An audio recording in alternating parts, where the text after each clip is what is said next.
Relief, recovery, and renewal. The central themes in government's multifarious programs designed to lift the vulnerable sectors from their indigent status.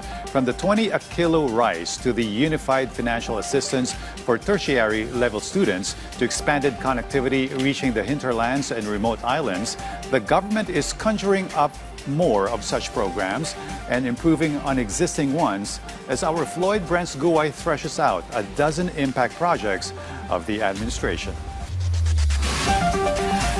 As the economy shows signs of recovery, the president says no Filipino will be left behind. President Ferdinand R. Marcos Jr. is rolling out a series of programs which aim to provide relief to most vulnerable sectors.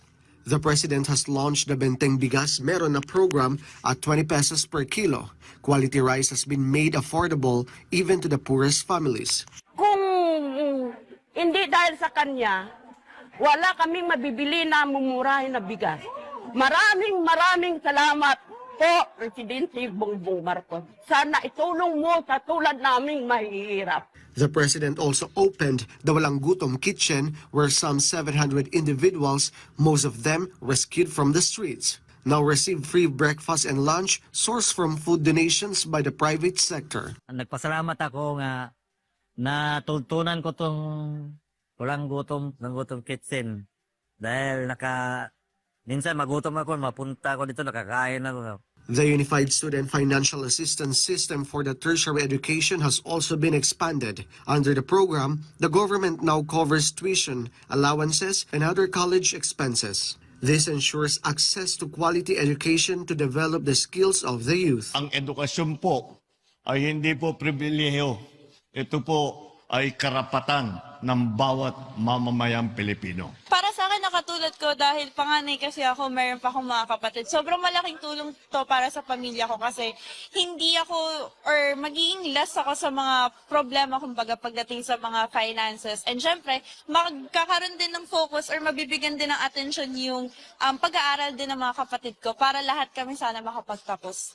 Remote and island barangays were also not forgotten as the National Fiber Backbone Phases 2 and 3 along with free public Wi-Fi have been activated. More schools and public places now have been free internet access. Salamat.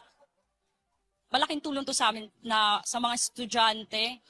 Itong proyekto mo, sana mas marami pang magawa. Kahit nga yung mga nasa malalayo, yung mga nasa isla na hindi madaling puntahan, ay magkakaroon pa rin ng internet upang makatulong sa kanilang trabaho, upang tumulong sa kanilang pamumuhay. Accessing government services is now hassle-free through the Bagong Pilipinas eGovPH Service Hub and the eGovPH Super App. Various government service can now be availed of in a single location. Nagpapasalamat po ako dahil iisa na lang po ang dapat namin puntahan. Katulad po naming mahihirap na hindi na kami pupunta kung saan-saan pang mga ahensya.